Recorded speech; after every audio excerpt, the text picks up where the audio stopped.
What up, young slumlords and ladies? This is Jake Lapp, and welcome to the Young Slumlords podcast, where me and Caleb Henshaw talk our shiz and hopefully help spark the idea for finding your financial independence in this paycheck-to-paycheck world.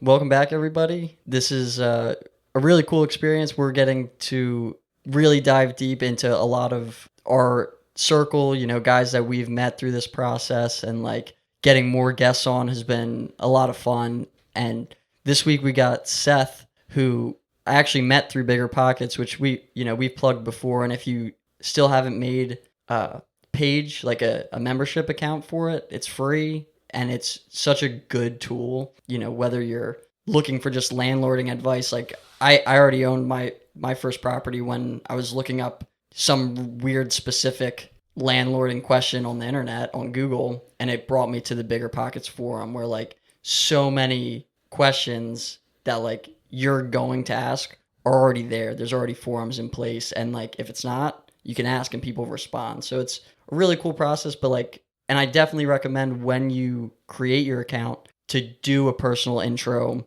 first post, saying who you are, where you are, what your plan is. Even if you don't really have a plan, say that, because there's a lot of people that can relate. And so when I first posted, Seth actually, he through the keywords, he saw Souderton, Telford, all the keywords that I was posting that were local to him. So he saw the post, saw my intro of who I am and all that stuff, and he reached out. So it was cool. He was, hey, I'm right over in Percy. I'm trying to start this meetup. You're welcome to come. We'd love to have you come.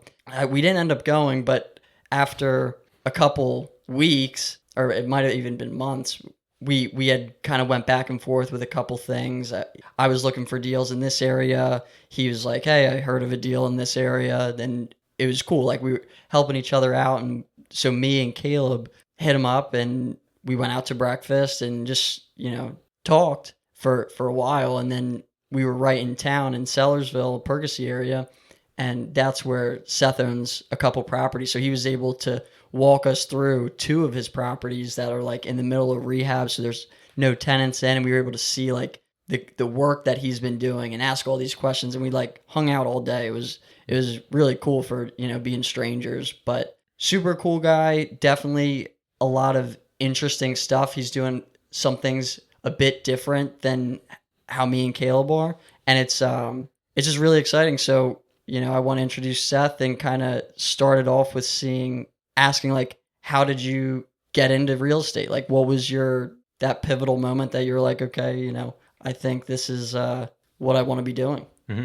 Yeah. So, I grew up in a Christian home, and my dad, he's been doing landscaping since he was 18. Back in 2000, he got his first threeplex, and ever since then I kind of would watch him and kind of see him as a business owner. I just remember taking lots of notes from him and really just trying to plan ahead, plan for the future. So I grew up in a big family. I'm one of five. So basically, fast forward 2014, I get married, and me and my wife buy a house the following year. We had a great deal. We bought it off market, and eventually we ended up fixing up the second floor and turned our house basically from a 2-bedroom, 1-bath, 800 square foot house to a 4-2 with about 1,500 square foot. So we basically doubled our house size. Wow. And in a matter of a couple of years, literally our house went, we bought it at 170 and eventually got it appraised at 330. Wow.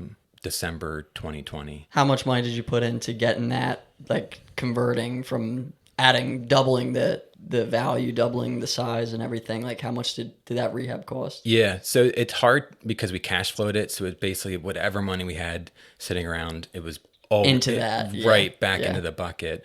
Ballpark. So the first floor, it was a lot of just paint and ripping up carpet and, oh, wow, there's hardwood floors, nice. that gold.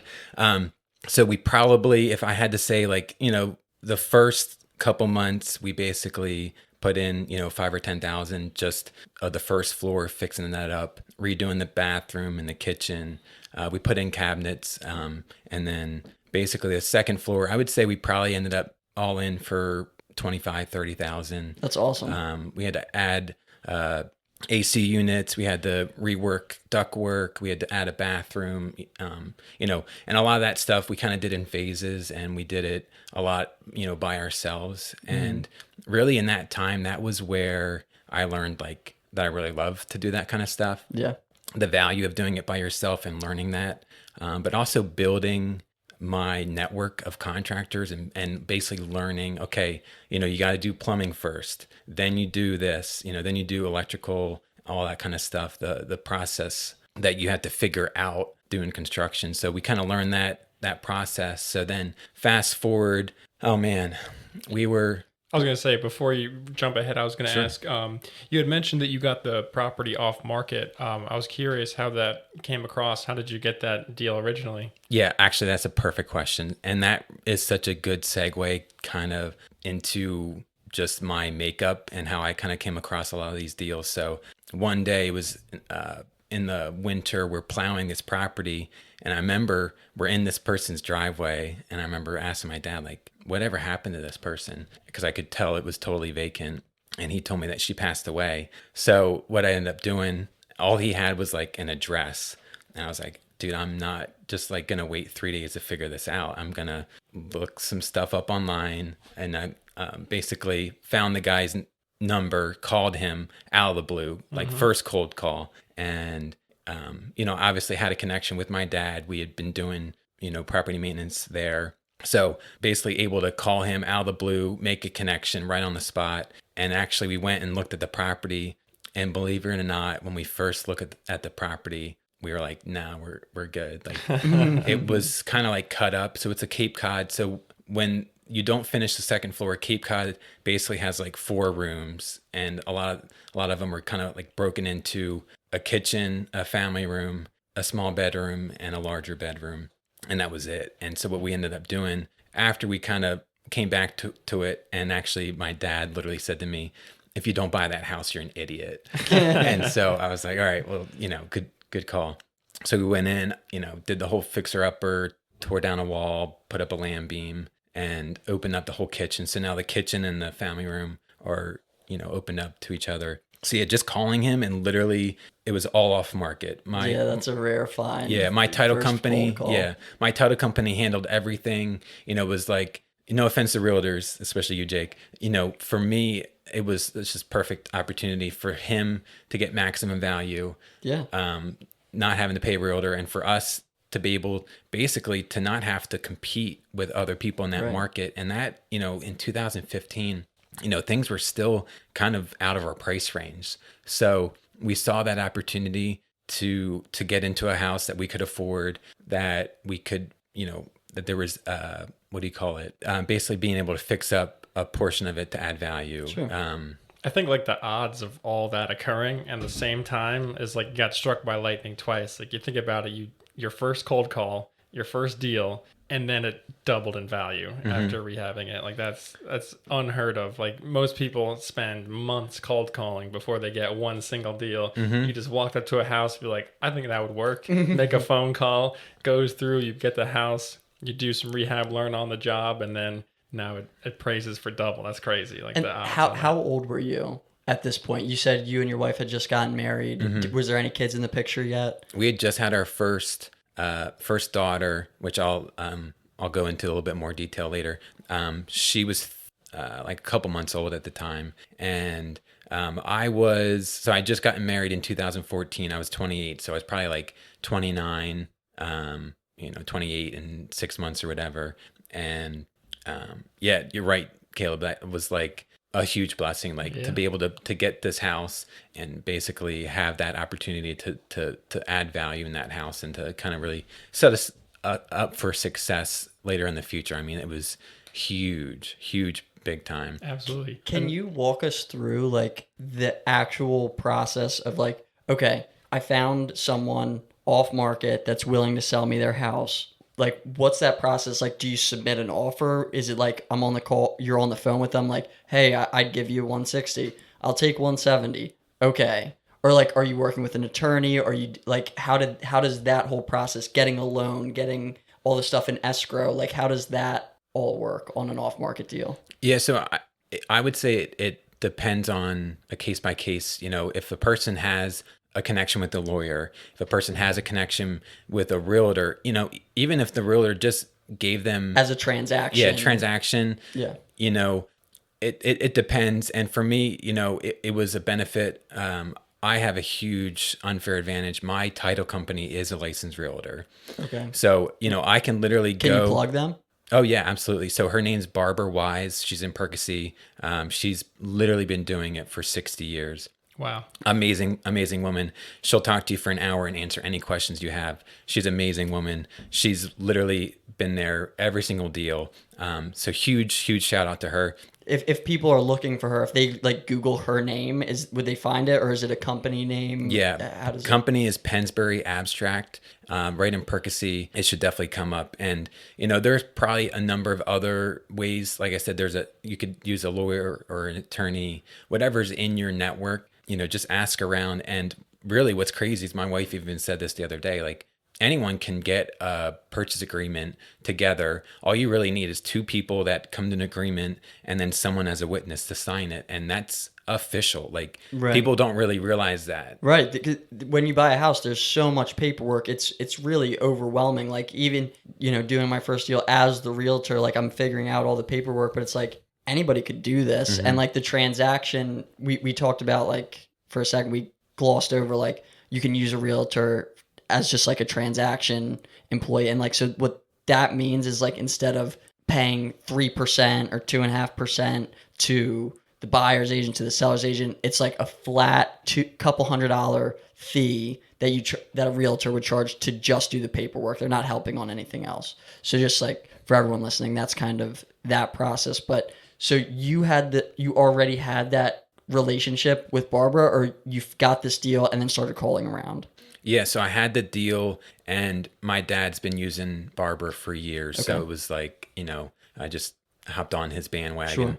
And she's been great. She's literally been there every step of the way. So yeah, I would say, honestly, just work with your network. If you have a realtor, like you said, you can easily work with them. There's just so many different ways to go about it. It's simple once you actually know what you're doing, do a little bit of research, and actually just ask the right questions. So you agreed to a price with the seller. Barbara, she got involved as the title company / realtor. So she's pointing you in the right direction for like what paperwork you need to sign, this kind of stuff. How did then the lender go into effect? Like, how did the mortgage get approved? Did you just reach out to a random mortgage broker, or how did you finance the deal? Yeah, with financing, we connected with a couple different brokers in the area, and we ended up getting connected. There's a guy named Mike Giglio.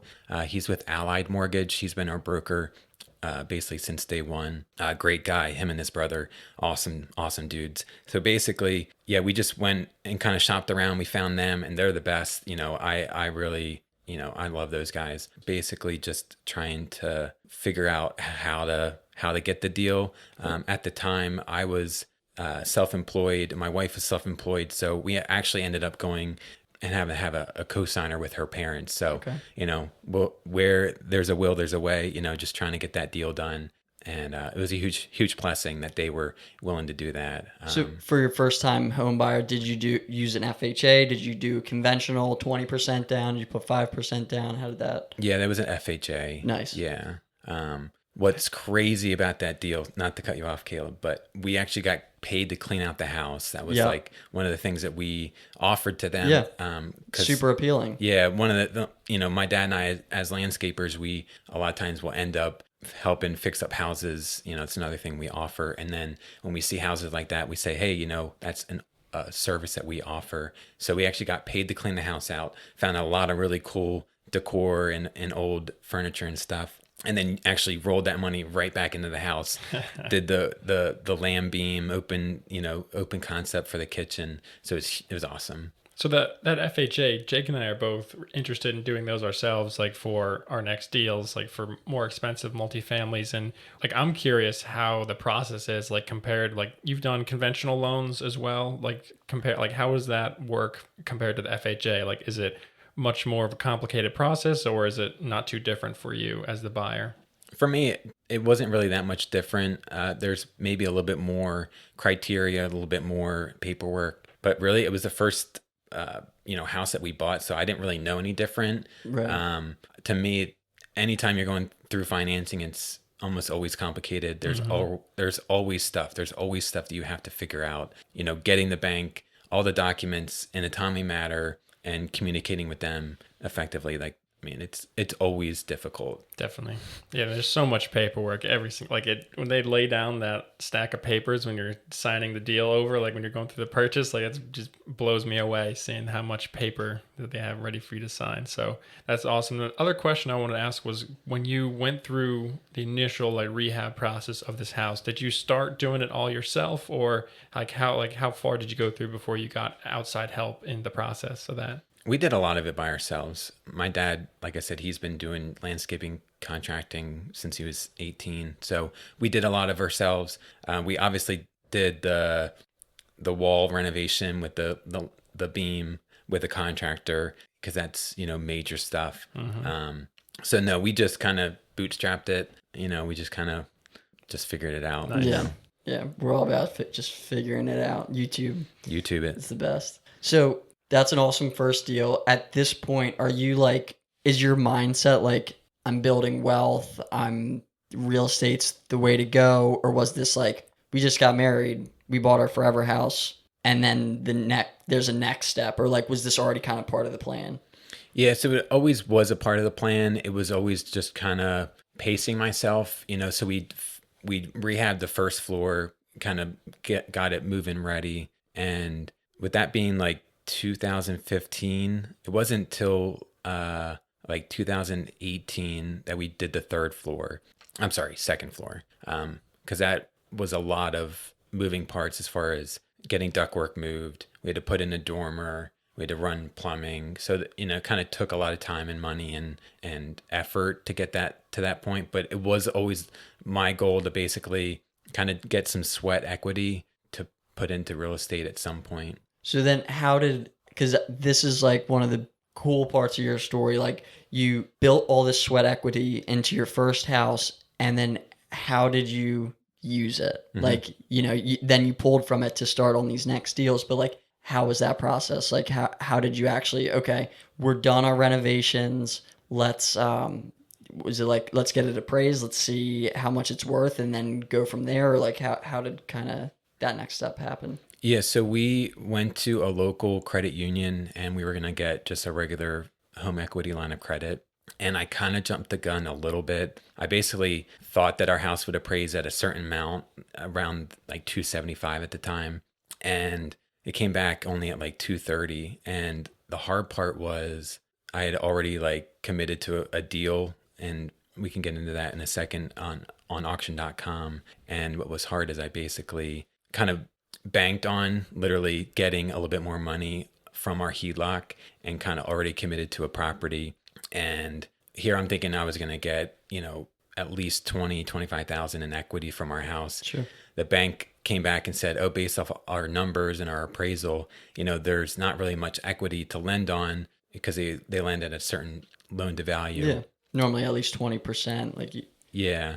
And they were like, oh, well, there's no equity, but we'll still offer you $8,000 as a line of credit. So we went with that. Just unrelated to the house, just well, no, it was a home equity. Okay. So it was a second lien on the property. Okay. It's a lot less than 25,000 though. A lot less. Sure. So, and that's the difficult part. And it really kind of stunk, because after doing those renovations, I was geared up. I was ready to kind of jump right into it. And it all started, plugging Bigger Pockets again. I'm listening to a podcast, and Brandon starts talking about how he bought a 4-unit for his daughter, who I think at the time was 3 or 4 or 5 or something.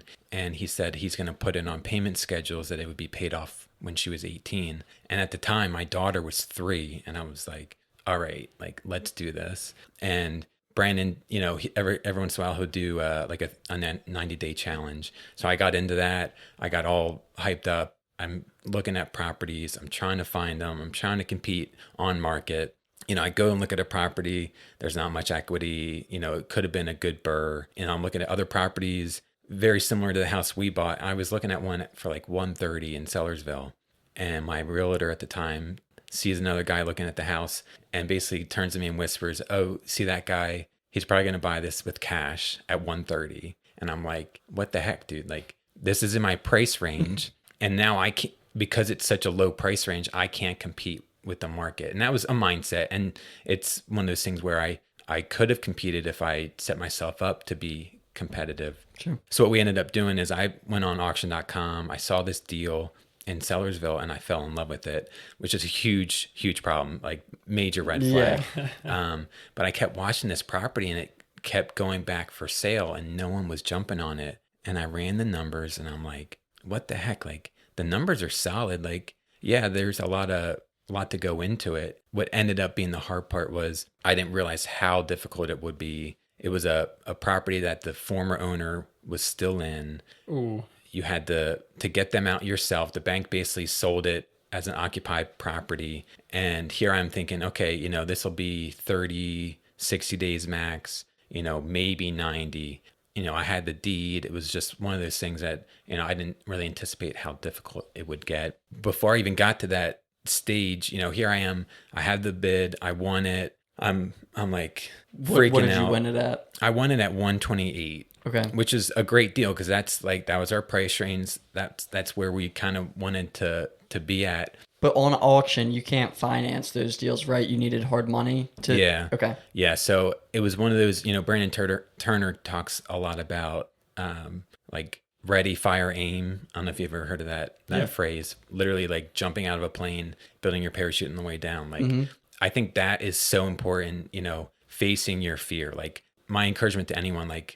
I was literally saying that to my 3-year-old. I'm telling her to jump off her changing table, face your fear. And then I'm looking at myself in the mirror like, dude, are you taking your own advice? Like that was a huge stepping point for me where I was like, okay, like this is 10 minutes from my house. So what if I lose money? Like we talked about this before, like, okay, I lose $5,000. That's still probably the same price or cheaper than some class I'm going to take that I'm going to be bored out of my mind. That someone's going to tell me, hey, don't do this. And I'm still going to do it because I didn't learn it the hard way. And you have a house too. And I have a house. So, I win the bid, figuring out, okay, now I'm finding a hard money lender. And then not a lot of them are going to fund a property that is currently occupied by the former owner. Right. So I found a lender, a guy on Bigger Pockets. He did the same thing. He had keywords. His name's Caleb Jordan. They're down in Texas. Everything's bigger in Texas. And that's Sherman Bridge Lending. Great company. They funded the deal, but I had to come up with the 25%. Okay. And so that was like a little around 30,000. So it's like I had the 8,000 from the HELOC. And I remember sitting in the truck mowing with my dad, and he literally turns to me. He's like, well, what about like the other 22,000. Yeah. And I remember, and this is like just so funny because Brandon always talks about like you find a deal and then you fund a deal. Like if it's a good deal, like money will find it, and that was so bizarre to me.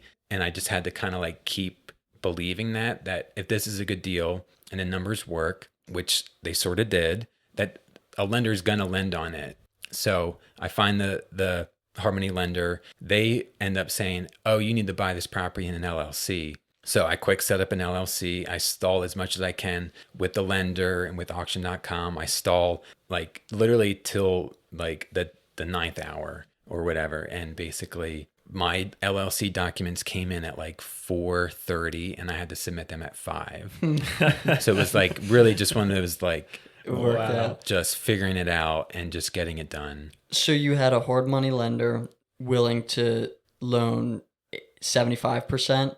Yeah, so 75 LTV. So you had $8,000. You needed that other, what's 22. that? 22, basically 22. 22 or 24 So at the end of the day. you found, so that was a hard money lender. Sherman Bridge was the 75, and then you found another private money lender for that the rest of the down payment. Yeah, so what I ended up doing, at the time I had really great credit. I was very fastidious about...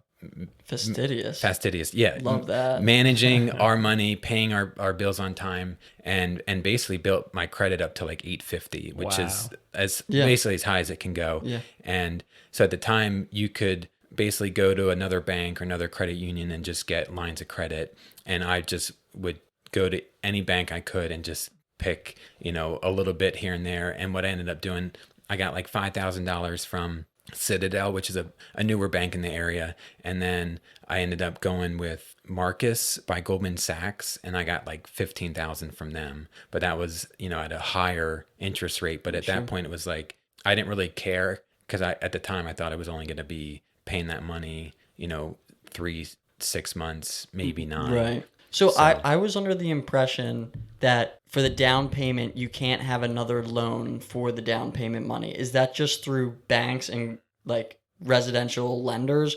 It's whoever's that main lender. So if the hard money lender's okay with you, they're okay with you having another loan on the down payment.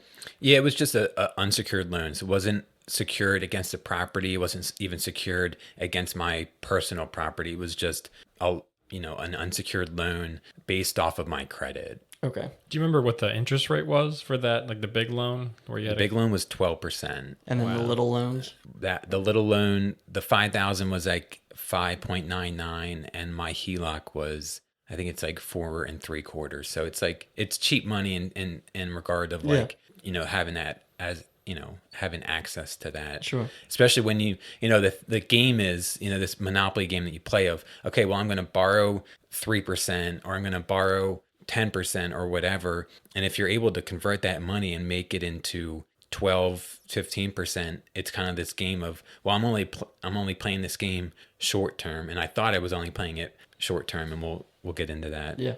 So what was that that time frame then? You had expected it to be only 60 to 90 days on the longer end, and you had that previous seller or the owner of the house currently living there. What was that process like? How did you start it, and how did it go? Yeah, so I mean, I thought it was like a done deal. I go to the house, I had the deed, I show it to him, thinking, okay, 2 weeks, pack your stuff up, I'm sorry. But it ends up, then I'm thinking, I meet the guy, I made mistakes right and left, I basically befriend him. I talk to him, okay, how about you sign a lease with me? So then he's like dragging me probably for like a month, saying that, I'll sign a lease, get me the lease, this and that. So it wasn't for like at least a month that I finally was like, all right, I had to get a lawyer involved. And that was a huge red flag. Like, I should have had a lawyer already. Like, you need a lawyer if you're investing in real estate. They should already be in your repertoire. You already need that. So, mistake number, 500 or whatever. But, here I thought, I could at least rent to this guy as a renter. I can evict him in 30 days. So that was the mindset behind that. Mm-hmm. An ejectment is different than an eviction. So an eviction is when you are renting to someone, they stop paying you rent, you evict them. When you eject someone, it's a much more time consuming process. Sometimes it could take up to 60 to 90 days. And, it's funny because people told me that going into this situation, literally warning me. And my dad and I are thinking like, how hard is this? Like, right. You just turn the water off and they'll leave. Yeah. Well, here it is, North Penn Water Authority, they're sympathetic to stuff like that. They'll turn water back on.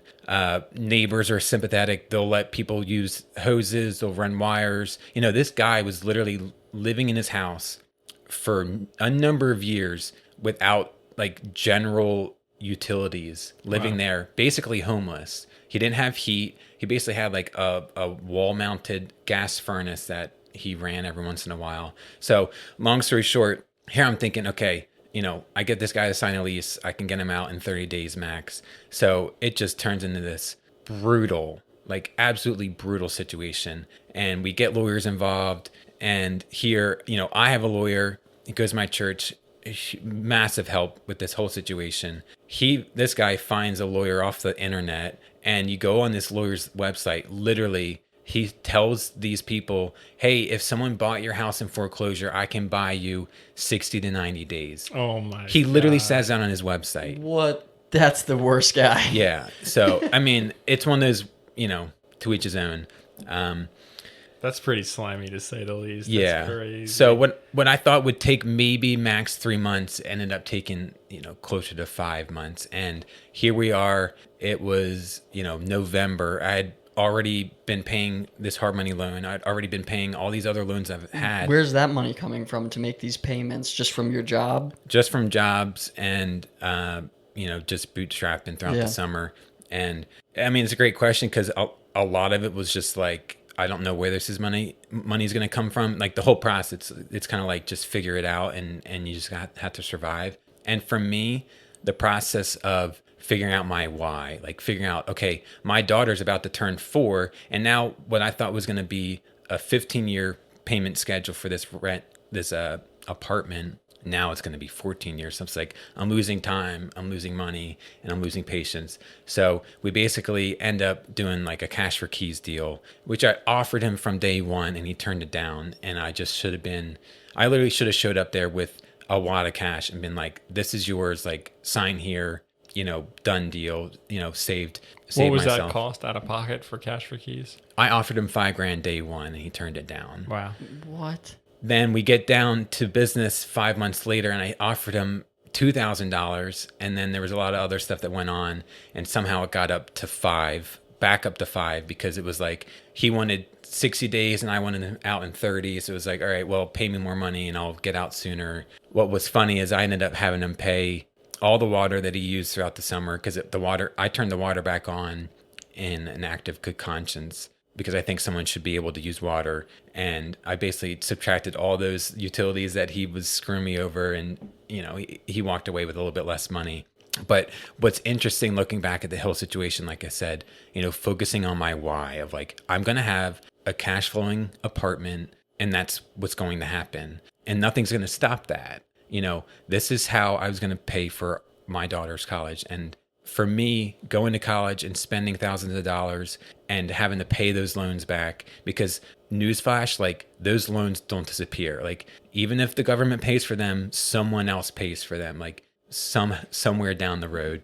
And so my why was greater. And, I get down to it and here I am, I get him out. And looking back at the situation, it was really funny trying to find the humor in it that I basically had, an eviction / ejectment before I even had my first property, Right. Yep. So basically The worst is out of the way. yeah, having that in my back pocket. Now I'm going in these situations down the road and people literally ask me a couple of times like, well, would you do that deal again? My answer always 100% yes. Would you do another auction deal? Yes. Would you do another ejectment case? Yes. Like, because I look back at that situation and I'm like, okay, I literally spent money on this lesson. So if I don't utilize this lesson and if I don't take this lesson and either teach it to other people to, hedge their expectations and to plan for the worst and hope for the best, or whatever,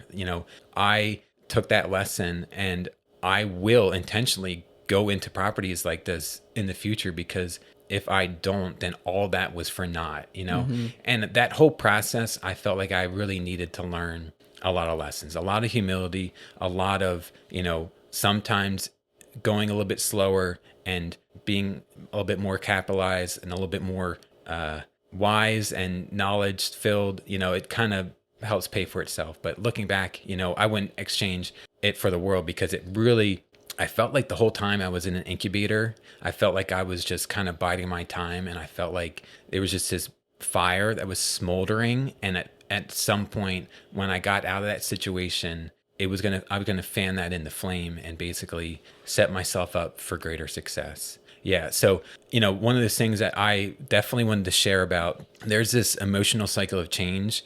And if someone had told me this from day one, it would have just made things so much more simple. So basically, you can look it up yourself, but basically you start at the top and you start with uninformed optimism. So you basically don't know anything and you're excited about everything. So That's me. I feel that all the time. Yeah. Every new thing, it's like, oh yeah, this great idea. Yeah. And it spreads yourself pretty thin, but yeah. Keep And going. it's so easy to listen to a podcast and hear about a wholesaler or hear about this or hear about this way make $5,000. And it's so easy. Anyone can do it. And when you get down to it, then the next step is the informed pessimism. So now you know a lot more and now everything sucks. Like this is way harder than I thought it would be. And Jake and I talked about this. Like you drive around and you see signs on stop signs and The bandit signs. bandit signs. Thank you. And you call that number, and 9 times out of 10, no one's going to pick that phone up. It's going to go right to voicemail. If that, it will probably be a busy signal, and you will probably never hear of someone ever again on that company. Yeah, those were the we buy houses signs. We buy houses. Yeah. And that's a person that here they are in what's it called? Uninformed optimism. They're like, all right, this is perfect. I'll pay for this class. I'm going to make 10 grand. I'm going to spend, 5 grand on this class, but it'll make up for itself. And then they figure out how hard it is.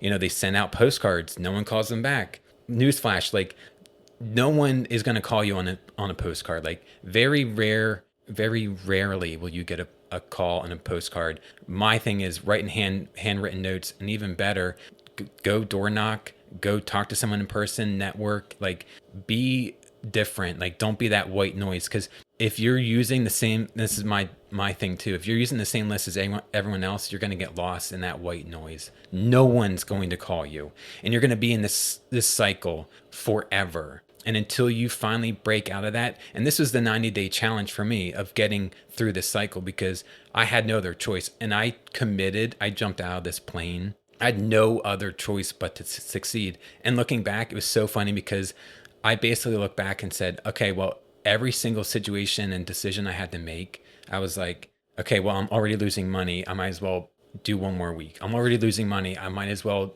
go one more month. And it was always like just trying to figure it out and bootstrap it. So the thing is, you get through the informed pessimism where now you know things and they're really hard and you give up. But once you get through that, it's called the Valley of Despair. And I talked to my wife the one time about this whole thing. And if you've ever watched like Interstellar, for me, the Valley of Despair, if you watch that one scene where they go to the planet, and I just watched the movie the other day, they go down the planet and like every hour is like 17 years. Mm-hmm. Like that's the Valley of Despair. The more time you spend in that valley, the more time's going to be lost, because you're in there to learn a lesson and get out as fast as possible. And in that movie, I forget what they lost, like 30 years, whatever. So once you get out of that Valley of Despair, you get into informed optimism where you know things and now you know what you're good at. And you basically get to a point where you don't have to know everything, and you don't have to be good at everything. But the connections that you make, I thought of it the one day. I was like, man, some of the things that we don't like, other people, they get up for work for. If you don't like plumbing, literally, there are thousands of people that get up in the morning and love plumbing. Absolutely. If electrical bothers you or is scary to you, guess what? You probably know a couple people that get up for electrical. They get crazy excited for it. So it's finding those people that, okay, I'm not good at this, but I know this person that's good at this. And it's finding those people in your circle where, okay, maybe you don't like calling people. Maybe you send that lead to me and I'll call them for you, or talk to someone else. Find that person that will help you. And once you get out of that informed optimism where now you know things and now you're good and you're optimistic about the future, you can finally be in a stage of success and fulfillment. And it's getting through that cycle.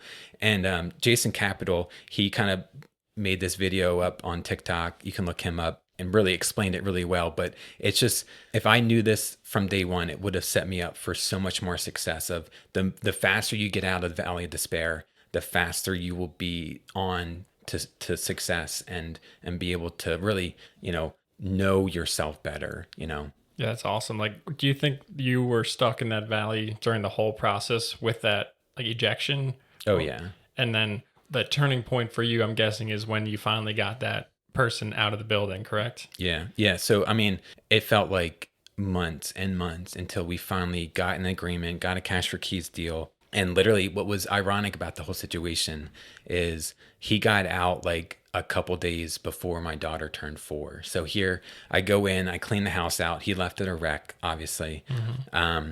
And I bring her on her 4th birthday. We're taking pictures. And one of the biggest things, it's what's funny is I started listening to books second. I had listened to podcasts first, and that's kind of what got me into it. I thought, buying books and this and that, I didn't have the money to buy books. But what's interesting, you can go on like a app like Scribed, you can get a free trial for like 30 days, and that's just with one email. So if you have 5 emails, you get, 5 months free. And these books are, Think and Grow Rich. That book in and of itself will change your life. We talked about Rich Dad, Poor Dad. All those books, you take those lessons and you put it into work. And one of the things in Think and Grow Rich, to answer your question, Caleb, like this whole situation, he talks about visualizing yourself. And I should have brought a picture today from my second deal for my second daughter, but in both of those situations, buying each of those properties, I visualized myself out front of that property with my daughter. And that's how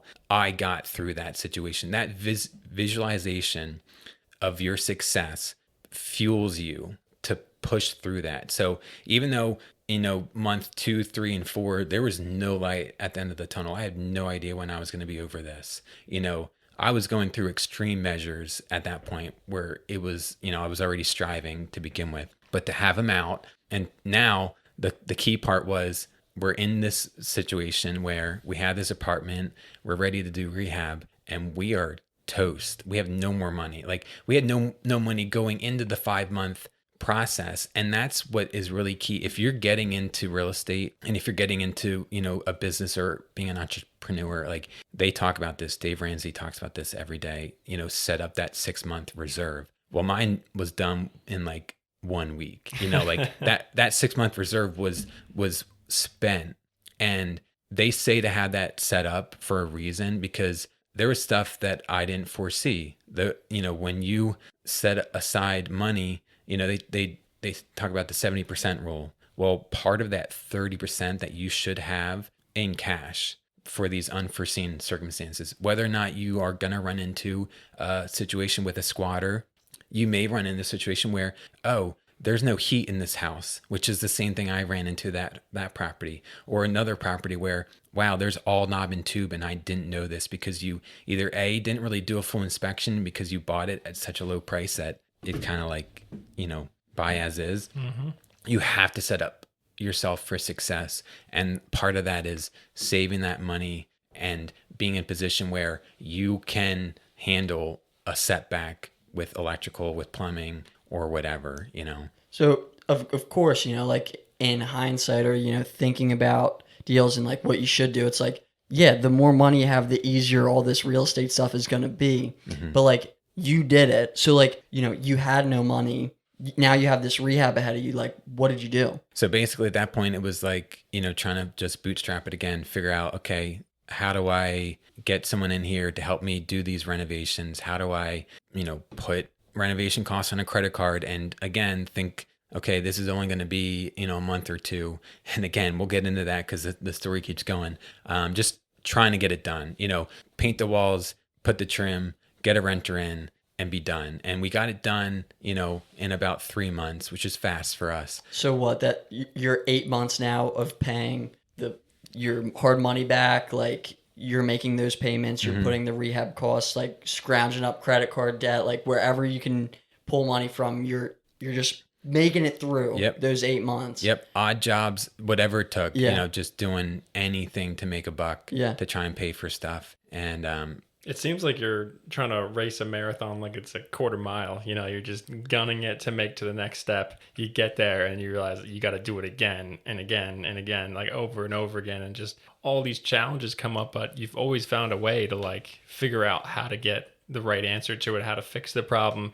Like having all that stress of those loans lingering over you while trying to support the family and everything. I can't imagine like how that load felt on you, and especially like you described, being in that valley of despair. That had to be a pretty deep valley at the time, like when you're going through it. Yeah, it kept getting deeper and deeper. So like, was it truly just that vision of you standing there, visualizing the success in the long run that was just holding you on, or was there something else that was like, things are going to work out? How was your wife in this process? Was she like by your side, like, look, we're going to get through it no matter what? Was it like, Seth, what the heck? I told you this was going to be a bit, like, how did everything play out? Because I'm putting myself in your situation and like really thinking about like, holy crap, that's a really hard place to be in for 8 months. Yeah.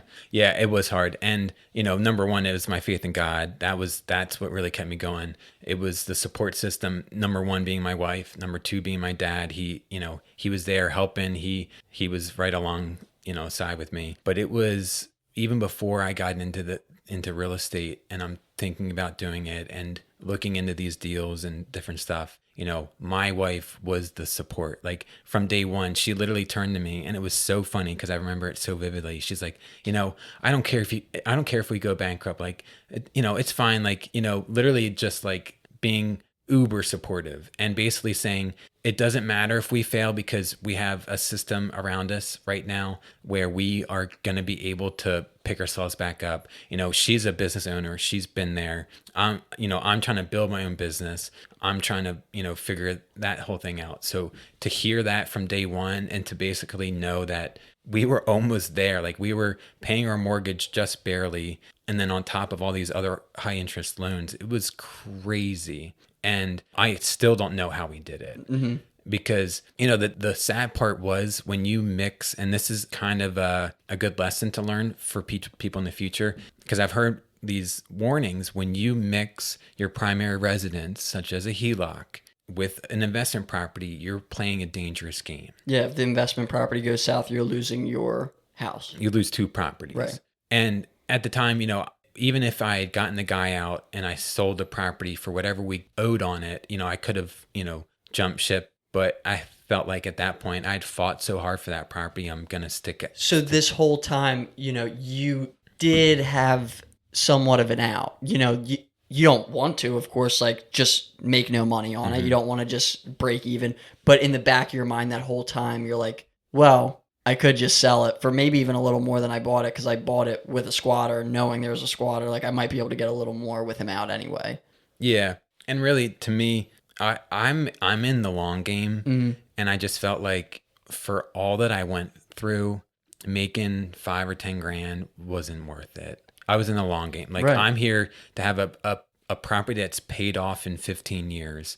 That my daughter either she can move into herself, have a bunch of her friends live there and pay her rent, or she can live somewhere else and rent that out herself. And now, at that time, maybe in 15 years, the rent's $1,500, $2,000, and that's a good amount of money. That's what could pay for college from day one if she chooses to. So once you got that the tenant out, you got the rehabs done, you got a tenant in there. Did you refinance to start paying back all that hard money, or what was the financial situation after that happened? Oh man. So this is where the valley of despair gets a little bit deeper. No.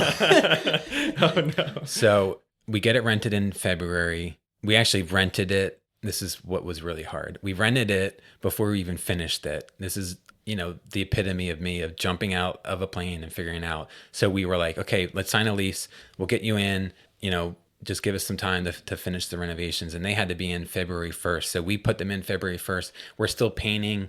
Their stuff is like all in the middle of the room. It was just kind of just get it done, get it rented and get out. So then we're into, early March. I'm already contacting a ton of banks. With this kind of property, it was in an LLC. So what's hard about that is you can't get a conventional loan.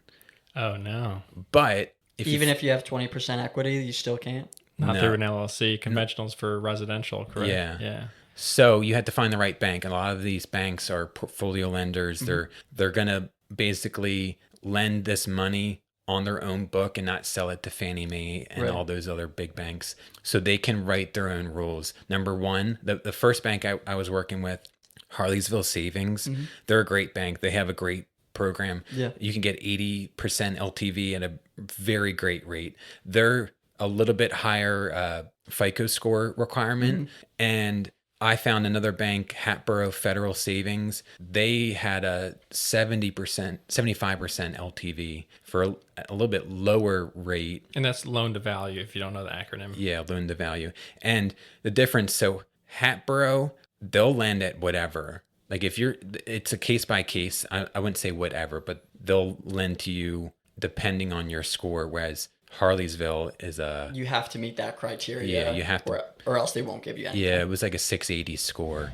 So here I am talking to all these other banks, and I was talking to a third one, And we get into like mid-March, and we all know like mid-March is when the bottom fell out for everyone else. That's, Oh, this is 2020. 2020 COVID. Oh my God. So here I am. I think that I have a good renter in there, and he was great. But now I'm thinking, okay, what if he loses his job and he can't pay his rent? Now we're in square one, -1 again. Right.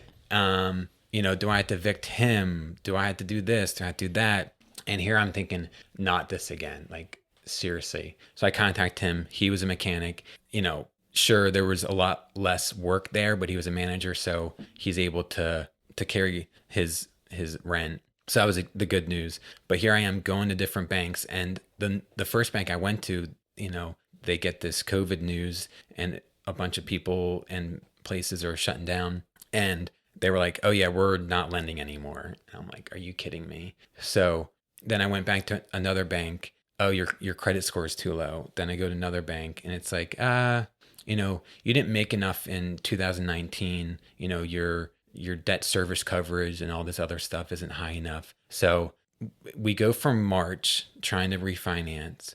Then fast forward April, May, June, July, August, September, October, November, and we don't refi until December of 2020. So you're still paying those high interest rates for the hard money for over a year now. Over a year now. So what's your monthly payment, and what was it you getting for rent during that time period? Yeah, so that's a great point. So at that point, the rent was covering most of my loans, but not all of them. Sure. So I had at least a flotation device. Yeah.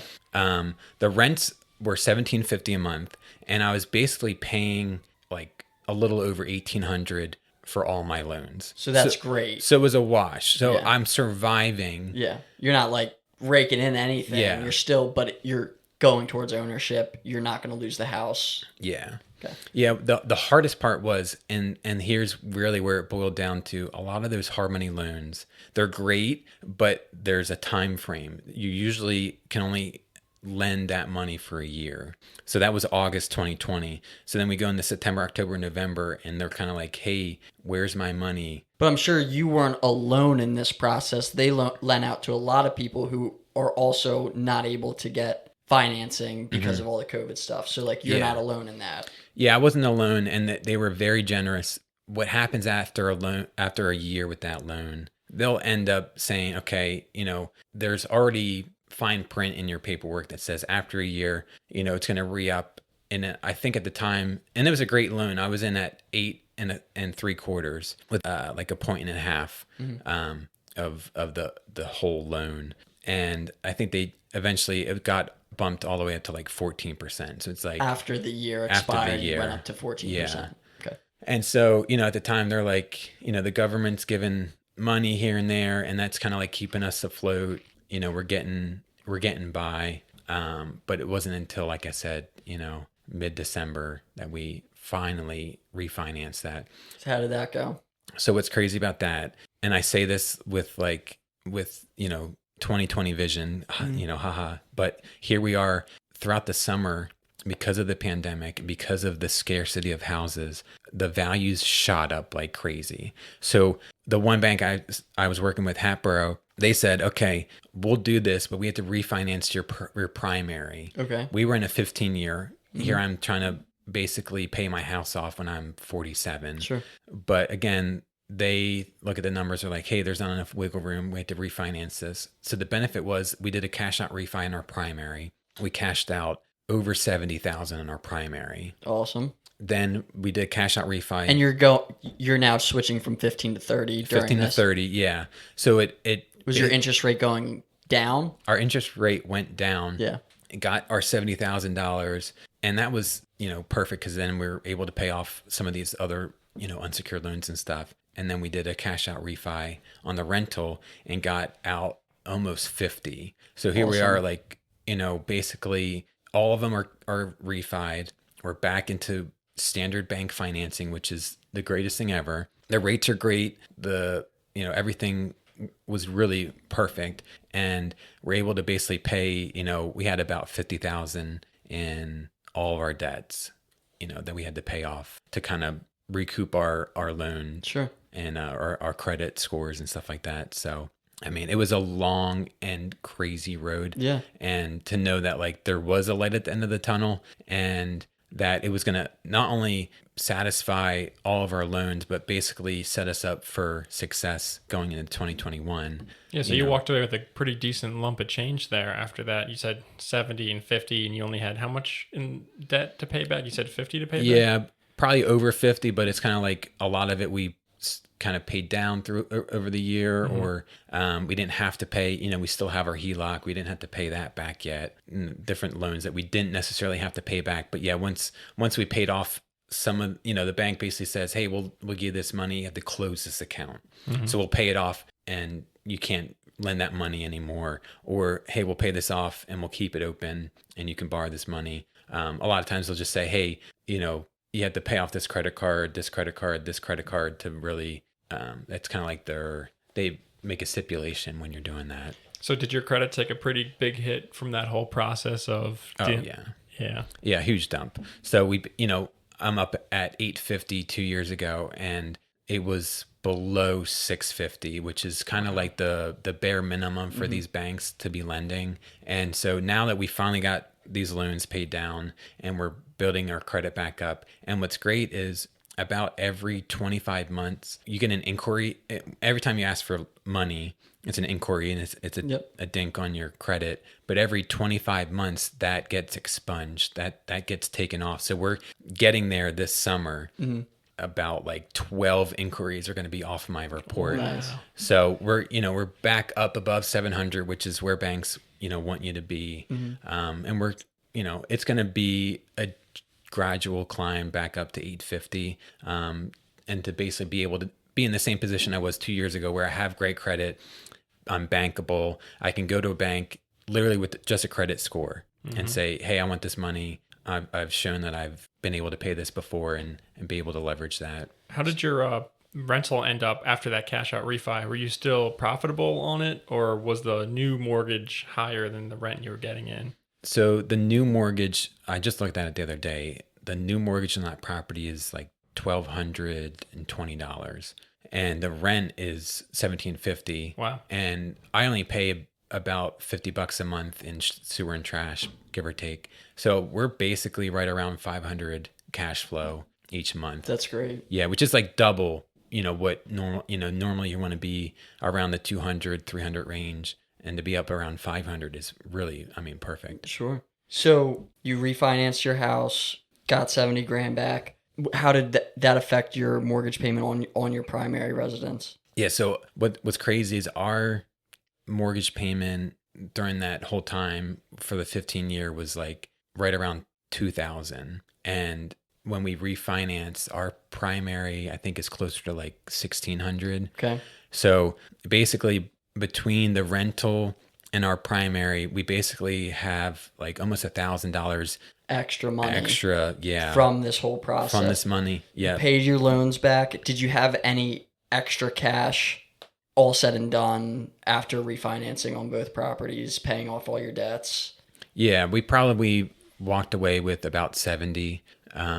Which is incredible. Yeah, like it's amazing. Like that's a year's worth of work. Which it was. You really worked for it. Like that's crazy. But it turned out so good. So like I already know like you did another one. So like how did that? You went back for seconds after all that. After all that, it was like, yeah, but look, this is how it turned out. Like all that stuff was worth it. That like I was in that valley. I was going through all that stress and, anxiety, and the whole process was scary, but it worked out like really well. Like, your cash flow is great. The money that you made from it is great. Like the only hit was to your credit, but like, yeah, you're almost through that now. And my pride. And yeah. Well, I feel like once you get that payback, it's like, nah, dude, it was worth it. Like, yeah. No, it totally was. And like I said, we did the math. It's almost like $1,000 extra, cash flow a month. But then you also have to think about what I'm not paying in the high interest. So it's almost like I did the math, and it was almost like close to we're netting, quote unquote, like almost $2,000 a month. Right, just from savings of Savings. refinancing. Yeah. Yeah. Not paying high interest loans, now paying lower interest loans and having lower principal payments. So yeah, I mean, you hit it, Jake. You know, I'm a glutton for punishment. I'm a eternal optimist. So we're in August, and while I'm going through this whole process, it was right before COVID. It was January 2020. I knew of another row home in Sellersville. It was on the market. It wasn't on the market, but I knew it was available. It was right next to your house. 2 doors down. Right. And so I talked to the owner, I talked to his ex-wife, and I make these connections. And one of those things, and this is kind of like what's crazy, I mentioned it to my wife. I said, it wasn't just 3 phone calls, but there are 3 specific phone calls that I've made that will eventually equate to us having $1 million in real estate. Mm-hmm. It's not just I made only 3 calls, but because I picked up the phone 3 times and had 3 different conversations, we're going to be at that position when all the loans are paid down. Mm-hmm. So here we are. I call this family. They're going through a divorce. I connect with them in early January, thinking, okay, I'm gonna cash out of these loans. I'm gonna set myself up for success. And I think that's the key. So this is before the success. Like this is before you got that money back. You're already like, I see the light at the end of the tunnel. It's probably going to work out. Let's get into the next one. Yeah. And let's do it again. What's interesting is when you get into these deals and you get up and running, the key is when you're working on a deal right now, you should already be thinking about your next deal. Even though that seems a little bit of like a distraction, it seems a little bit of like shiny object. By the time you get your first deal done and you haven't set up that next deal, now you're 3 months behind, 6 months behind. Right. So even though it seems a little bit like you're going to get distracted and you're going to cause yourself a little bit more time, it really does set yourself up for success. And so I was trying to do that. I was trying to line up that property because I already learned those lessons. I learned the layout of this house. So I contact this family. And so we basically fast forward till like July, where I basically have an offer. I offered them like 115 and they didn't bat an eye because it was a deteriorating property, even more so than the property I bought on auction. It was in worse shape. And they when you say they didn't bat an eye, they were like, okay.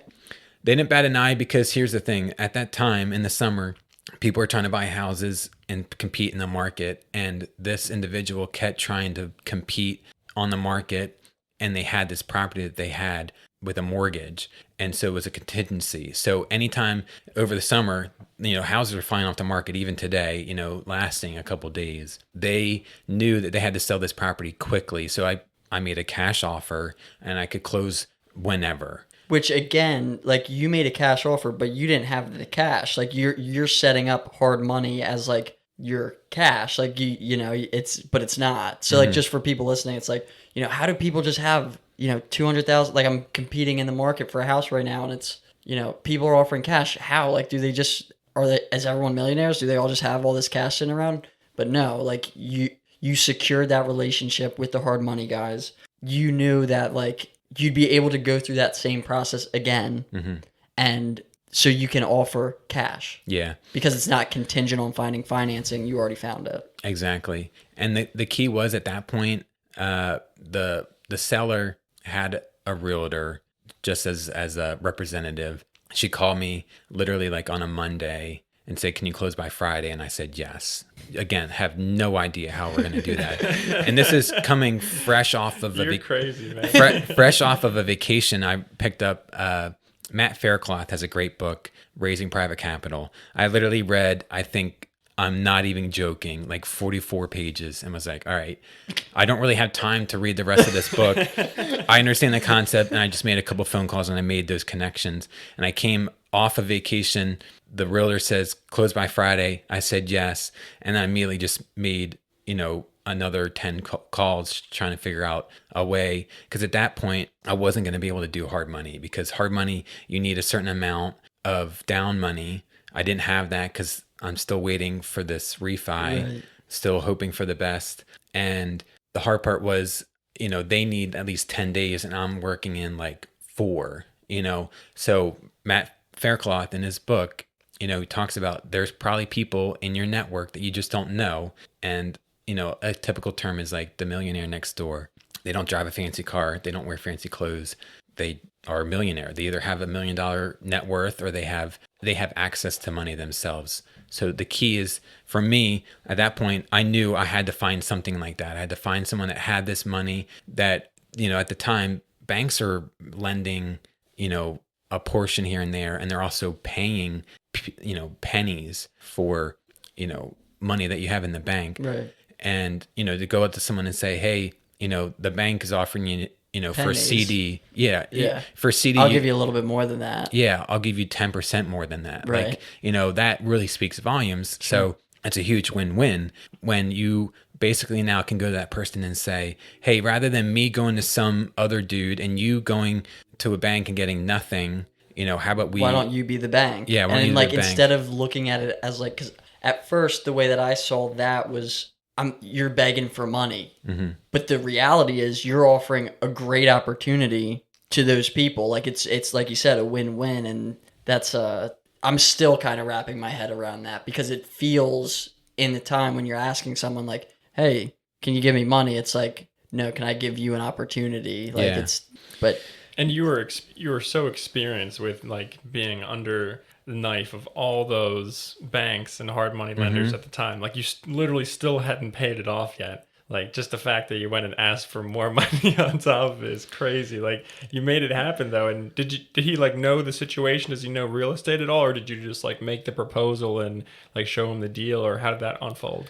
Yeah. So, for me, it was just contacting people in my network and finding the right situation where either a lot of times, Jake, the great thing is, when you find a deal, there's other people that would kill for a deal and vice versa. So you have to find that perfect marriage of, I have a perfect deal and you have the money to lend. It really sets itself up for a really great situation. And for me, it was one of those things where I just approached a friend. I knew his situation, and I knew a lot of times you see these people that had that kind of capital, but they don't have the time, or they don't have, the energy to find those deals. So It's almost like they need you and you need them, and you just find that situation. And they knew me, they knew my track record. They knew that whole year I didn't miss a beat.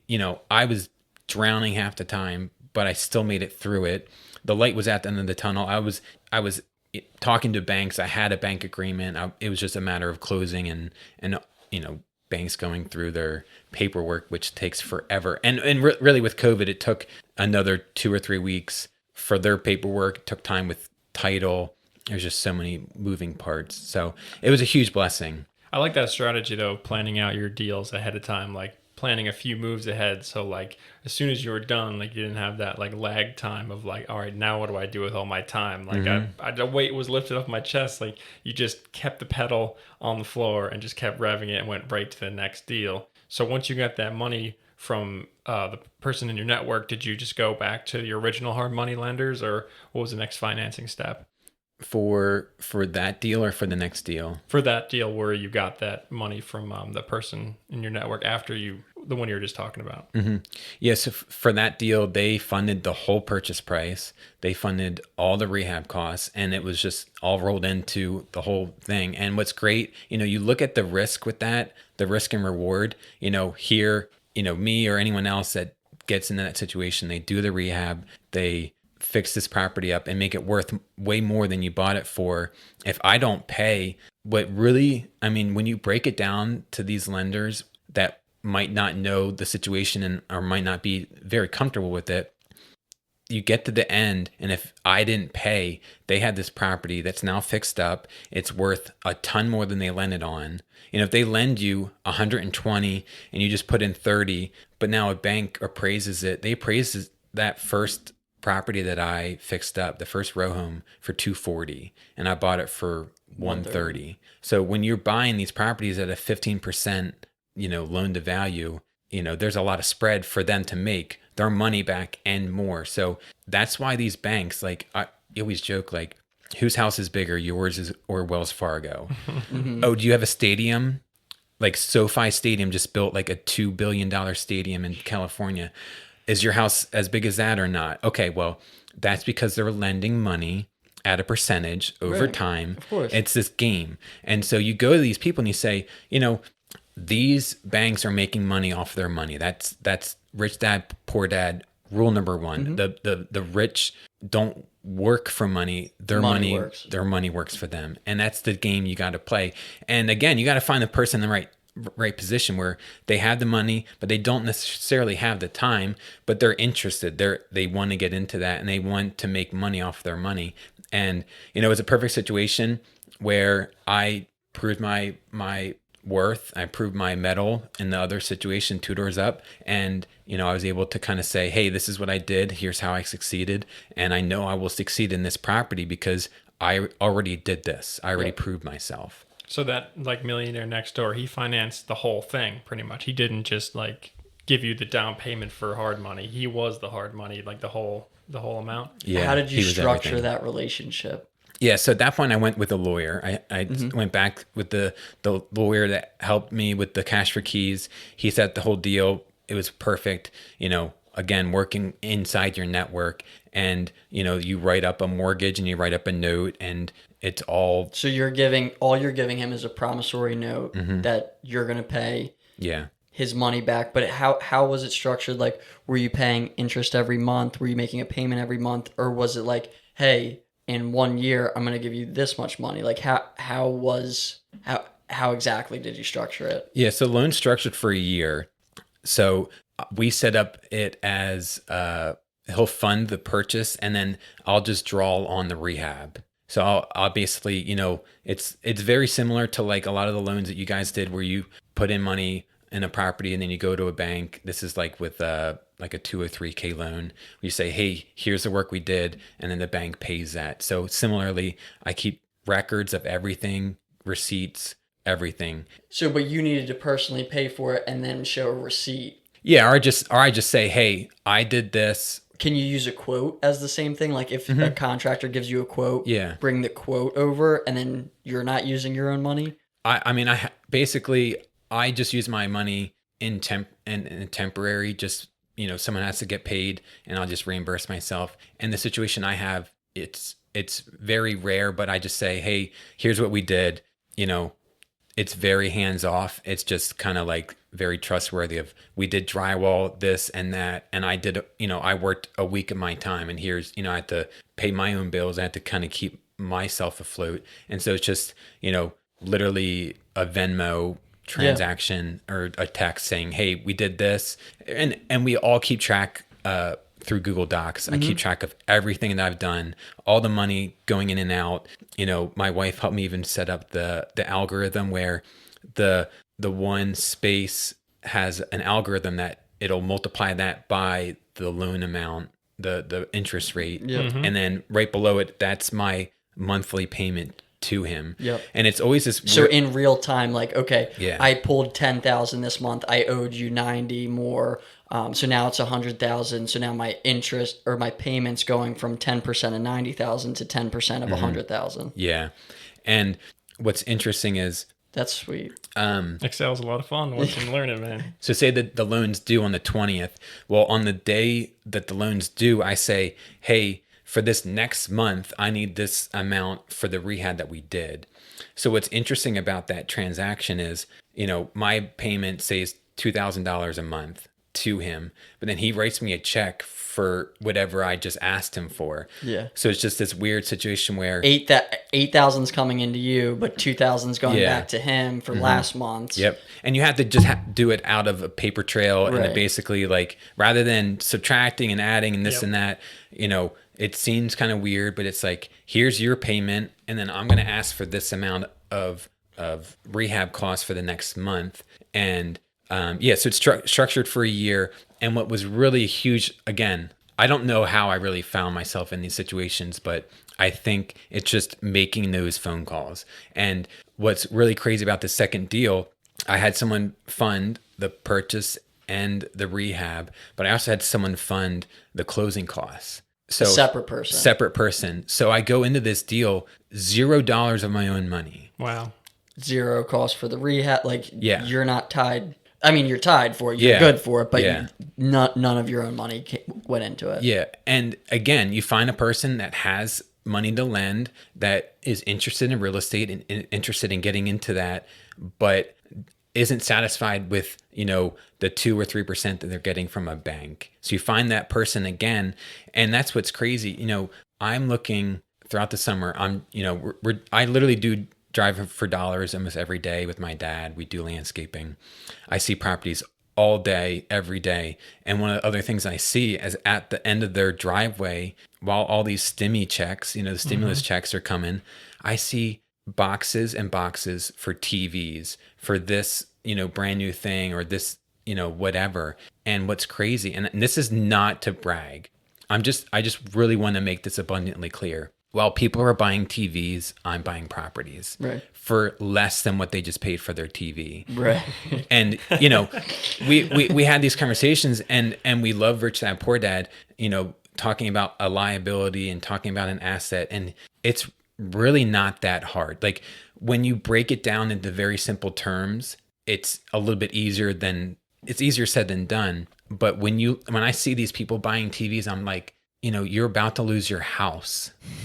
I'm not trying to be mean to people, but you're about to lose your house and you're buying a TV. Like, Rich Dad Poor Dad would have, and Dave Ramsey would have a lot to say about that. But, I looked at the situation and going into Corona and being in it for, over almost a year now coming up, I heard this one statistic and this one Instagram post where they talk about the companies that came out of the 2008 recession. A lot of them were like Airbnb, Uber, and down at the bottom it was like, will you be that company that thrives in this? Because there's money to be made. Always. And another post I saw, you have $1 million idea in your head, you just have to get it out. Right. Like, I'm trying, man. I'm trying, keep trying.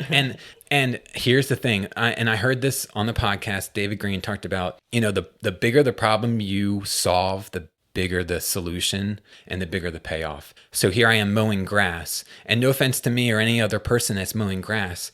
Who are we going to be replaced by? 10-year-old kids, robots. Like, however hard your job is right now is going to be contingent on whether you have that job in the future and if you're going to be replaced. So he starts talking about, Jeff Bezos, what's his name? Elon Musk. He's solving space travel. Big issues. He's a millionaire. Jeff Bezos. Billionaire. Oh, by the way, he's solving the problem of you want something in 2 days and you get it by literally clicking a button or even sliding a button. It's even simpler than that. Right. They're solving huge problems. You don't even have to move your hands. You can just like lay in your bed and ask Alexa to order it for you, and it just shows up at your door. Yeah, be careful with that. So, I mean, that's what's crazy. You look at this situation. Yes, there's huge problems. And yes, people are losing their houses. And I don't want to belittle that.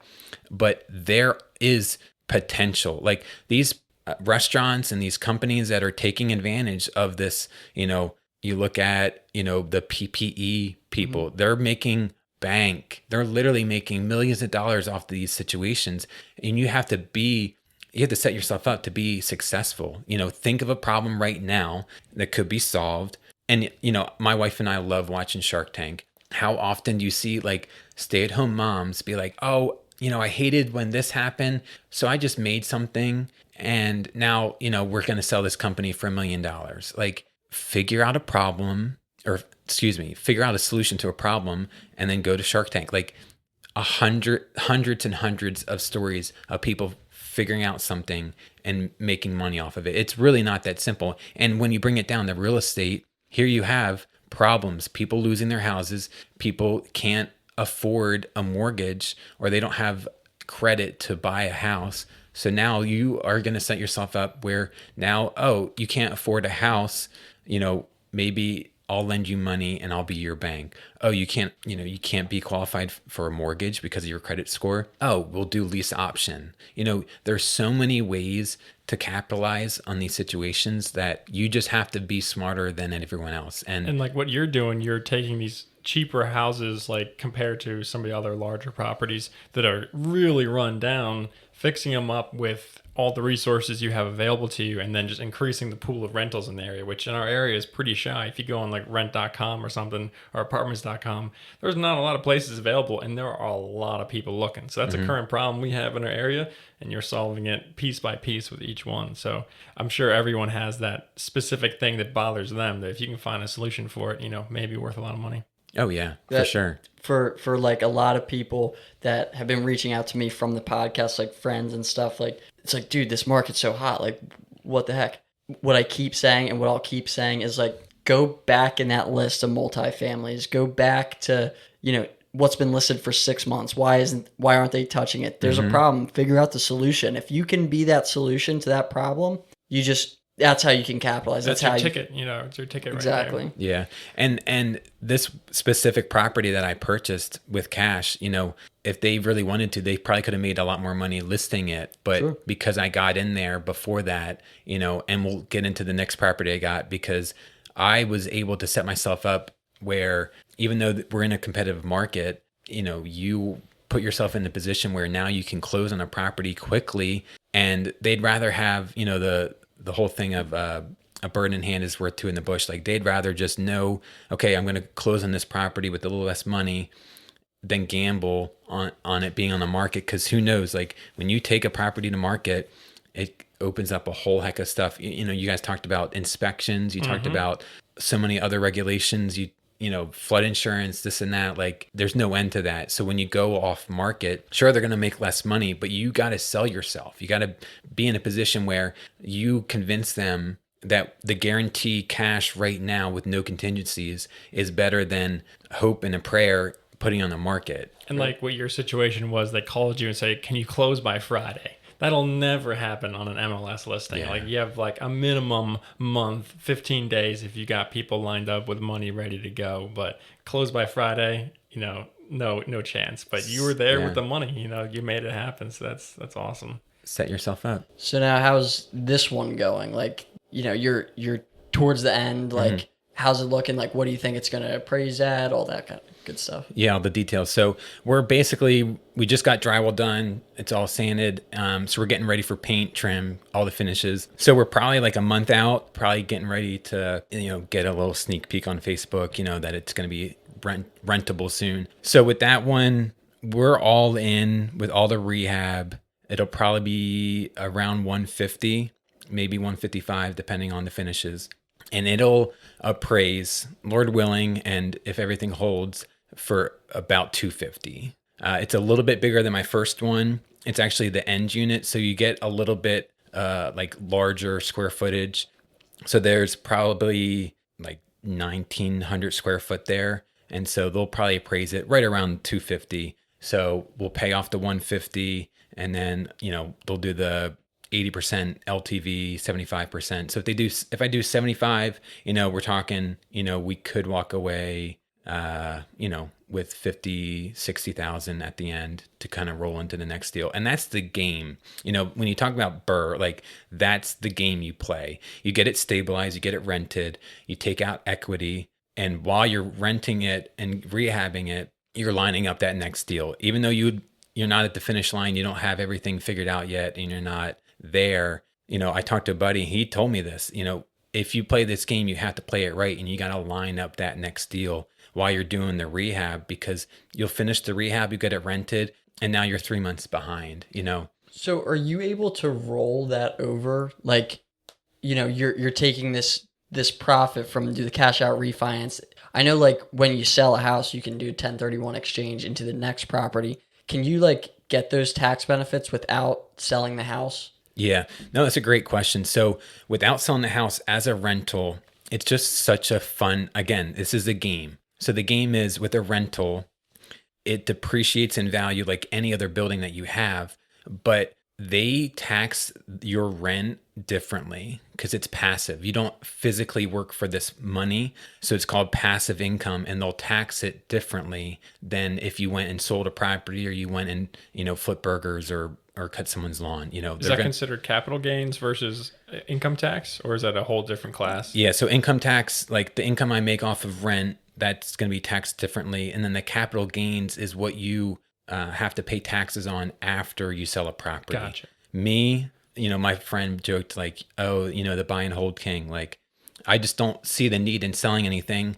unless, and here's this is a shout out to my friend Don Rotans. He said this because he was selling properties in this area. And I'm like, dude, why? Like, cash out refi all day. He's like, no, listen.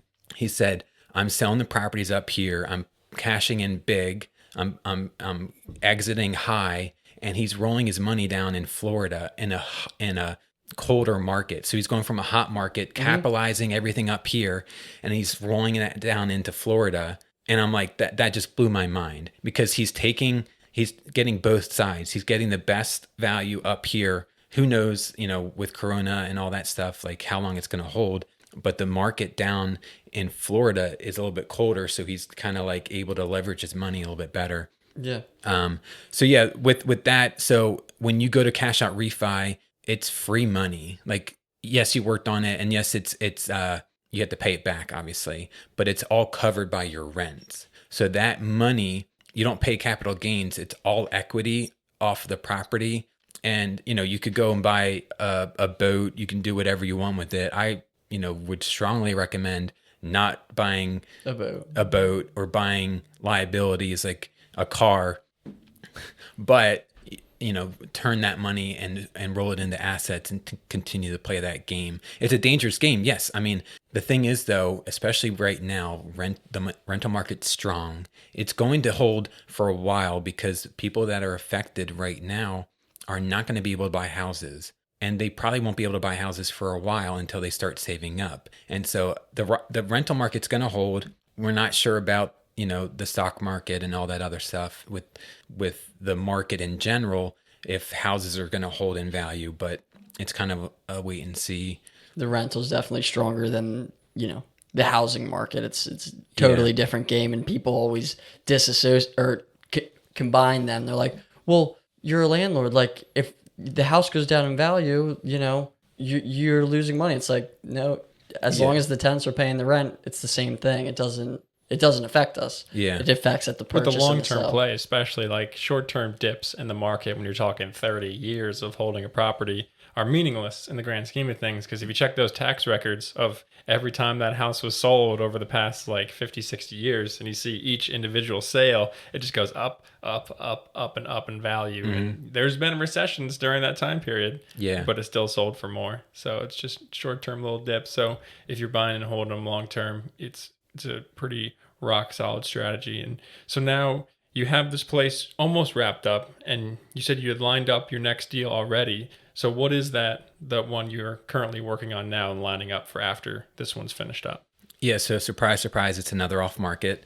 This was a property that I actually drove by on my way to Sellersville, and I drove by it like 2 or 3 times a day on my way there. And I'm kicking myself like, I know who this guy is. I basically had his number in my phone in the notes section. And it was just, again, facing my fear, being a grown-ass man, and calling him and just asking him, hey, what are your plans for this property? And so I contacted him, had a couple conversations, looked at the property, kind of got a ballpark idea for what I thought it'd be worth and what I should try and get it at, and see if that fit what he wanted to get from it. And so basically we met, and this was crazy. I listened to Never Split the Difference. Bob, what's his name? Chris Voss. Not Bob Ross. Chris Voss. That's a little happy accident. Awesome book. I actually listened to it while mowing with a Bluetooth, and listened to that at least 2 times. And so we sit down finally with our negotiations, and we finally came to a price that suited him. And it was one of those, we weren't sure, neither one of us were sure if the market's going to hold. If he held out for bigger money, will the bottom fall out? Did you hit him with an extreme anchor first? Oh, major. Yeah, major. And that's the key. Like, starting out so low and basically, using the phrase in his book of like, I'm embarrassed by this number, and like, you're probably going to think I'm a jerk or a scumbag. Like, you really just throw that down there, and anything after that, it's like, well, okay, I offer 115. It's like, okay, well, obviously you're not going to accept that, but that's, just what my calculations and everything came up with. And I can't, kind of came up to 180, and he's all the way up at 250. And what's funny is Chris says in his book, what's funny is a lot of deals are made in the last 5 or 10 minutes of a meeting, and they're made in a taxi on the way to an airport, and they're always made in like the last minute thing. So the guy told me he had to leave at 6, and I looked at the clock. It was like 5:55, and I was like, all right, I got this. So I basically said to him, I was really hoping that we would come to an agreement before the end of today. And I kind of phrased it that way. And he turns to his partner and he says, will you excuse me for a second? So him and his partner go inside and they talk. And he came all the way from 250 down to 200. And, if it's funny because when we first started talking, he was like so confident that we would come to an agreement. And I'm thinking, okay, this guy's going to give it to me for like 150. Like he's going to, I'm going to inherit it. Like I'm thinking I'm going to get it for so low. And basically, we get it for 200. He's thinking that we were going to split the difference, which, obviously I'm Never. never. So he's thinking we're going to meet at 225. And in those 5 minutes, we just made $25,000 in equity. Did you have a price point in your head before going in of like the max you'd pay for that? 200. Yeah. I wasn't, I mean, sure. If we had to split, the 225 between 200 and I walk away at 225, I leave with a little bit less of my pride, but I still have a deal that I know is going to be great. I know it's going to be a 3-unit with a garage that we can rent, and it's going to make money. Even at that price point and getting it into bank financing, it's going to be a slam dunk. So what was great is the connection I made the first time around with the other row home I got with private money. Just go right back to him and say, second verse, same as the first. Are you in? And, we were able to, again, come up with a great deal. With that one, what was great is, again, the closing costs, I didn't pay with my own money. I paid, long story short, not to get into a lot of detail, I helped a person sell an asset of theirs. I'm trying to be a little bit, trying to preserve some identities. Yeah. But basically, I helped them sell a property that they had that they couldn't sell themselves. And I made that happen. And they basically thanked me by giving me a finder's fee of $6,000. So I literally took that $6,000 and paid closing costs, because I actually had the owner of this 3-unit agree to pay half of the closing costs for me. Nice. So I saved $6,000 there, and then rolled in the $6,000 that I made off of this transaction, finder's fee. And again, didn't pay a single dime of my money. And so, as I look back, this is not like Jake and Caleb, like you've done a great job of not saying like we know what we're doing or we're not experts, but we're in this field, like we're doing this. And like, I definitely don't want to brag, but it's one of those things where to look back at our accomplishments, like literally from day one till now, and this is just the reality, and this is just like how you can help yourself get into these situations. You have to build systems around this. We basically are in this position now we're going to have 5 doors with a garage unit. So basically 6 units over a 2-year period. And we probably put in about $10,000 of our own money. Wow. Which is unreal. And I still don't believe it. And I still don't even know how I did it. And it's these books that we've read, these podcasts that we listen to, these relationships. That's the biggest key. I feel like the relationships, I can't harp on that enough. Yeah. And like like me and Caleb have been with Seth to these properties, and like with him finding them, from the owner doing the financing, that the way that he's doing it, we're looking at these properties and he's getting them for such a significant difference. Like the instant equity that he's getting from finding these off-market deals, it's crazy, is wild. Like we're putting more money down, going through the MLS, paying more for the property. Sure, it's cash flowing and like things are going great, but like we walked into this triplex and I told Seth, like, how much did you pay for this? He said 200. I was like, I'll give you 250 right now. Yeah, which is tempting. You know, because it's seriously is an incredible deal, like totally vacant. Like we walked through the place and I was just like, man, I want to start looking into stuff like this. And then we started talking more about like, you know, the board of assessments and true people search, where like, you know, you can walk through your neighborhood, find an address, put it in your county's website, find the deed owner, how long they've owned it, and then put their name onto true people search. So I want you to kind of, I know I just kind of ran through it quickly, but like, no, it's great. I want you to, because you're the one that shared that with us. Like, I want you to kind of like, how did you find out? What's your workflow on that? Like, how do you implement that strategy to finding those off-market deals? Honestly, I happened on the Bucks County Board of Assessment by accident. I was just looking up names and addresses, and I all of a sudden was like, oh, you know, here's who owns this property. Here's, you know, it has everything. It's like everything's public record and it's crazy, but you can find out who owns a property, what they bought it for, when they bought it for, what their taxes are, what the Board of Assessment values it at. So it gives you at least a general idea of what that property is worth.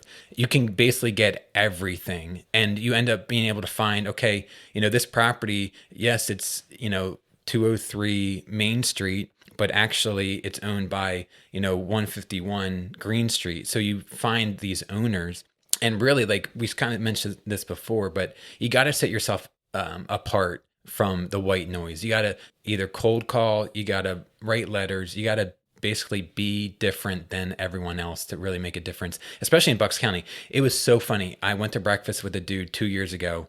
I'm telling him about the stuff I'm trying to do in this area. And he's like, oh, I'm up in, you know, Lehigh Valley. You can't find deals like that in this area. And I almost wanted to be like, yes, you can. I promise you can. Well, I wanted to brag, but I also want to be like, I want to just be like, yeah, man, this market's really tough. Like, yeah, keep thinking that. Like, it's just like, it's really terrible. Don't try it here. And that's the easy thing. Like, the easy route is there are no deals in this area, or there's no off market deals. And it's funny. I remember listening to the podcast, and Brandon Turner's like, oh yeah, there's probably a 3 or 4 unit apartment. You know, it's vacant. It's right down the street from you. You just gotta, you know, look up the owner. And I'm thinking, no way, this is Bucks County. And here we are. And we, you know, you have to believe that. You have to believe that there's got to be at least one of these properties here. Got to believe it to see it. This property was vacant for 15 to 20 years. And think about how many thousands of people drove by it daily, saw, okay, the grass is long, it's not plowed, there's no lights on, it's, you know, there's no one going in and out. You know, how many thousands of people just kind of pass it up, or just, you know, didn't really think about it. And that's the key. So the Board of Assessment, that's a huge website. I use that almost daily. I love it. True People Search, you know, cross-referencing, okay, this person owns these amount of properties, and you can try and figure out some of the phone numbers that are associated. That's always kind of hit or miss. You can find relatives, you can find, you know, whatever. You know, I've looked up obituaries, like I figured out like, okay, this person is survived by, you know, their great aunt so-and-so, and then you look them up and you find their number, or you write them a letter. You just got to, you know, stand out. And for me, you know, like you guys are going off of MLS, and that's great. Like, you just have to act quickly. And if you don't want to go on MLS, you got to figure out different ways to do it. I think if there's anything people can take away, like, there's money to be made in real estate, and it's just, you have to get up. You have to do it. You have to make a phone call. If you're not comfortable making phone calls, practice. Like, literally tell a friend, hey, can you pretend to be a potential lead, and I call you, and then you curse me out and you hang up? Like, you know, it's not you don't that need hard. to call a friend to do that. I started doing it myself, and people they'll curse you out for calling them, but you know, you got to work through it. Yep. And my mentor said, you know, before you pick up that phone, what's so funny, you think to yourself, before you make that call, you think to yourself, I have nothing. You call that person, you try and talk to them for as long as possible. It's a game. And then at the end, and they curse you out, they hang up, you also have nothing. So you basically, maybe with a little bit of pride that's hurt, you basically start and end at the same. Like, and the more properties and the more people you call, the better, you know, you kind of hone those skills. And my one friend, Trevor, he kind of said this to me. He's like, are you a fan of baseball? And I was like, yeah, I love baseball. Well, he said, think about this. In baseball, you're good if you hit the ball a third of the time. He said, just think about that. So just think as a good baseball player, you only have to hit the ball a third of the time and you're considered a good player. He also said, basically, when you go up 2 times in a row and you strike out and you're up on your third at bat, you need to be saying to yourself in the back of your head, holy crap, like my average is, 300.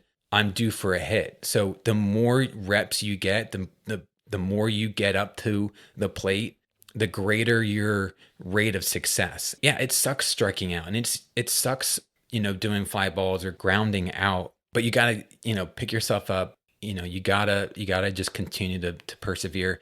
And like we said earlier, like your why has to be greater than everything else. And that vision, like I'm telling you, Rich, Think and Grow Rich, visualizing your goals at the end, standing in front of a property with the key. I literally have a picture with my daughter. It's on my desk, like visualizing that throughout COVID, throughout the summer, like that got me to where I am today. And if your why isn't stronger than everything else that you're going to face, you're going to fail. And you're going to be in that cycle of emotional change where you're just continuing to wallow in this valley of despair, not really, doing anything. You can go to your 9-to-5 job. I've literally did most of this working a 9-to-5 job. I contacted people at lunch, at night, late nights, early mornings, whatever it took. Like you can still work a 9-to-5 job and invest in real estate. And that's what's key for me is like, yes, I put everything on black and I gambled everything, but I was still working. My wife was still working. Our mortgage was paid. We had food on the table. We had gas in our tank. Yeah, we played this massive game, and it's easy to want to play this game and to over leverage yourself. But the more and more podcasts and the more and more stories we hear, like you have to play this game smart. You got to run the numbers. You got to play by the rules with the 70%. When someone tells you, oh, it might take 90 days to get this guy out, maybe ask them, oh, why? Like, why would it take 90 days? I have the deed. Like, Right. You have to ask the right questions to the right people. And sometimes people are just going to doubt you. Some people are just going to be like, dude, you like, there's no deals in this area. I guess you're going to be poor the rest of your life. Like I've resolved in my heart, like there's money to be made in this area, and I'm going to make money in this area. Yeah. I don't want to drive to Lehigh. I don't want to drive to Philly. I want to spend time with my family. I want a 5 to 10 minute drive to invest in this area. And that's what I've done. Yep. And because I made that commitment, we were able to have success. And huge shout out to my wife. She was, like I said, from day one, supportive of everything that we're doing. Huge shout out. Like couldn't have been, doing this without her, Mm-hmm. I'm ready to run through a brick wall right now. Do it.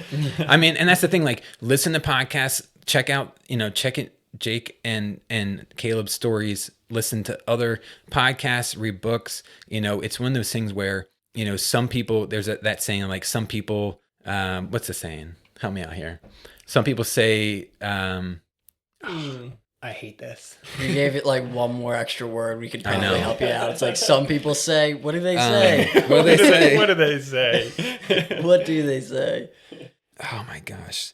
Well, Brandon Turner says it a lot where he's like, some people say that you can do it. And then there's other, if there's a will, there's a way. Mm-hmm. Maybe that's what I'm trying to think of. Like, I always feel like there's the easiest thing to do nowadays, especially with where we are with our economy and our government and everything else. You can make excuses and everyone's going to make an excuse. And I think like with your story, like for me personally, it's like really resonated in me that there are a lot of opportunities off market. And like for me personally to like ignore that entire sector of the market just because it's easier for me personally to like take MLS listings and then plug them into all my spreadsheets, do the analysis and be like, is it a good deal? Is it not a good deal? If it is, make an offer. Like that's just plain and simple. There's no real, like everything's all there for me. But if I can take my time, develop systems to go off market, find these houses, and then have like all of your places are just instant equity. As soon as you put the sweat equity into it, it's just worth so much more. And it's like the amount of years of cash flow required to make that same amount of money is immense. So like knowing the strategies, knowing the processes and systems and building them over time to like really hone in like your ability to generate deals is just invaluable. So I think like for me personally, like I definitely will be putting more time into trying to branch into more off-market areas because, it's Like you're experienced and you're in 2 years, you've got this many deals so far, built that much equity and got that much experience as well. Like that's something that, with our strategy would take double that, if not more. Yeah. And I think like the biggest hurdle for me mentally, like getting on board with the off market, it's like I don't have 100% of the financing. Like I have to go secure that, like where you found your private lender who you've made this system that works good for both of you. And like, because to me, like when I buy, I'm thinking of the cash flow that I'll get now, and then hopefully rents will go up, hopefully the value of the house will go up, but I'm buying just on the cash flow of what it's producing now, where I have a hard time trusting or putting my faith in, okay, once I put this much more money into it, it's got to appraise at this much or else I'm toast. Like if it doesn't appraise here, like you're leaving money in the deal. You're leaving money in the deal that's not yours. So, but if you get it for the right price, it always will.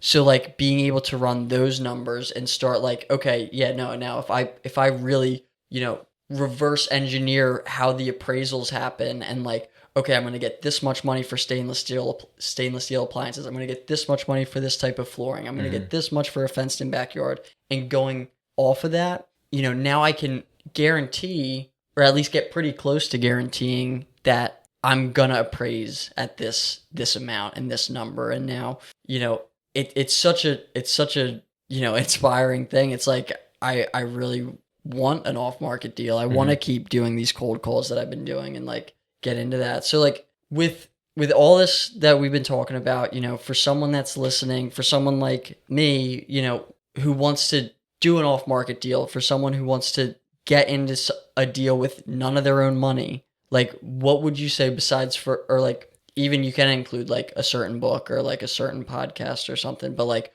what would be 3 like actionable steps for someone like me or someone who wants to start? Before you jump on, I can just add from your story, like networking is number one. From what you said, like this whole time you've been talking about all these people that you've met, you've talked to, reached out to, you've got resources from, you got opportunities from, like you're like a networking machine, honestly. Like I'm like taking mental notes every time you talk about how you get these, like you're at the brink of just complete utter destruction, and then you just like call somebody and he just like sticks his hand out and pulls you out from that hole. So it's like knowing that, like having your own strengths and weaknesses, you need to determine what those are and find a network of people that support your weaknesses so you can grow your strengths. And like, I think that's a huge thing that all of us could benefit from, just having a greater network of people who can help us down this journey, because no one can do this by themselves. There's no way you can walk into a house that hasn't been lived in 15 years and have it, rented out in a couple of months. That's impossible unless you're like an absolute animal. So I think that's from a huge takeaway I've taken, is just how important networking really is in this business. Yeah. So that would definitely be number one. Work on your network. I think one of my favorite things, and I said this to you guys before, like my favorite thing is like, I did this with Jake. I know a guy, Doug Bear, he's a realtor with EXP too. And I said, hey, Jake, you're an EXP. Here's Doug, like have fun, go get coffee and make a connection. So those are key, and really taking care of that network. Even before I met you, Caleb, I'm talking to Jake about a potential deal in Quakertown, and I talked to you for like a half hour on the phone. It was awesome. Yep. So it's like just adding value to people. I think that's really the number one, making those connections and adding value. I would say number 2, like you have to have goals. And they say like, if you write these goals down, you're like, I don't even know the percentage, but you're that much more likely to meet those goals. So that's number 2. And along with that, you have to be realistic with these goals, but you also, you look at Grant Cardone with the 10X rule, like you take those goals and you 10X them. So if my goal is, 3 units in the next 6 months. Well, what if I did 30 units in the next 6 months? 6 months, my life would be a lot different. But even if I did only 10 or 15, it's still bigger than my goal of 3. So even if I fail that 3X goal, woe is me. I'm ahead of the game with my original goal of 3. So those goals are key. Having someone that you can depend on to really keep you accountable with those goals. I look at, either the 90-day challenge. There's also something like the 75 days hard. I don't know if you guys heard that. Like, you kind of break the year into maybe like 3 or 4, different sections. There's also like the 10-week year. Or the 12-week year. Yeah. There's also the 12-week year. I mean, that's great because when you look at it, I did the math. You basically have 4 12-week years. And then in between you literally have like a week or 2 of respite. So you can go hard for 12 weeks, take a break, go on vacation, and, go back at it. And so those 12 weeks, like, you set goals for each week. And then you look at, okay, my goal at the end of this 12 week, I want to be here. And then you reverse engineer everything. So in order for me to be here in 12 weeks, I need to do this in week 11. I need to do this in week 10 and kind of reverse engineer it. Okay, what do I need to do in week 1? Vacuum your truck. Vacuum your truck. Dude, it's huge. If you don't know something, look it up on Bigger Pockets. Give Jake and Caleb a shout out. Look it up on, Google, YouTube. You break that down into simple steps. I'm not going to get, my goal is, over 20 units. I'm not going to get to 20 units by myself and in a day. But you have to break that down into sizable portions. And, whether it's, the 12-week year or 90-day challenge, like, just set goals, be hard on yourself, but also reward yourself with those small wins. I think that's huge. Number 3, I would just say you have to continue to do your research. I feel like if anyone wants to get into real estate, there's so much value in content out there. There's a lot of noise. So there's a lot of stuff you can get excited about, but there's a lot of stuff that you can just kind of waste your time in. So you got to do that research. A lot of the risks that I've taken is based off of lessons that I've learned or I've learned from other people and the things I learned in podcasts and in books. Like, yes, it's risky and there's over leveraging that, you could get into some big trouble. But that's why, guys like Dave Ramsey, we mentioned this, 6 months reserve. Like, how many people blew through that during Corona? Like, you need that. So don't be risky with this game because it will bite you. We've seen it in 2008. Know when you need help, you need to make a connection, you need to stop, or you need to, change course or whatever. You got to really hone in those skills. No, that's awesome. That's really good, actionable advice. And like, even going back to the networking stuff, like, that's how we met Seth. Like, he's truly like practicing that stuff. Like, when we met and he reached out to me, he's, oh, how many units do you have? This. Oh, are you looking on getting more? Yeah, I'm looking. And he's, oh, where are you looking? And I'm like, for what? So he took that like mental note of like exactly what I wanted as this stranger. And then a couple months later, I get another text from him saying, hey man, like, there's an off market deal. Like, there's a triplex and a duplex, both available in like Saracen Telford. Like, that's what you're looking for, right? And I'm like, that's exactly what I was looking for, dude. Like, that's so cool. And like, the deal didn't work out. I think they were listed. That doesn't really matter. It was what matters is like, he cared about me, a stranger, what I was interested in, and like being able to show like that same care back. Like, even if I just cared like a little bit more about what Seth wanted than him caring about what I wanted, like, he's getting that value from such a little bit amount of work and just being like a decent guy. It's like, that's such a huge lesson, like, to just add value to the people, like, wherever you can. And like, that doesn't mean like I'm going in and, painting your walls for free. It means like, oh, I know what you're trying to accomplish. And like, if I know someone that might be able to help you get there, like, I'm going to plug you to that person. And like, Seth really practices that. And I think it's something that I can aspire to do more actively and like, absolutely, really good stuff. And like, this was a freaking awesome podcast. Yeah, this is one of my favorite. One of our best by far. And yeah, I really appreciate you coming on and spending the time. It's already been, over a couple hours. So I think, we can definitely start wrapping it up. Where can people go to learn more about you or contact you if they got some opportunities for you? Where can they reach you? Yeah, so I have a website, atlasholdinggroup215.com. you can reach out to me there. You can even text me. I have a business number, 267-450-4832. You can give me a shout. I'm on Facebook, Instagram. I'm under atlas.holding.group. And yeah, you can give me a shout there. So yeah, it was a pleasure, guys. I love talking real estate. I love relationships, and you guys are doing such a great job here. It was a pleasure. Appreciate it. Thanks a Awesome. lot. Peace.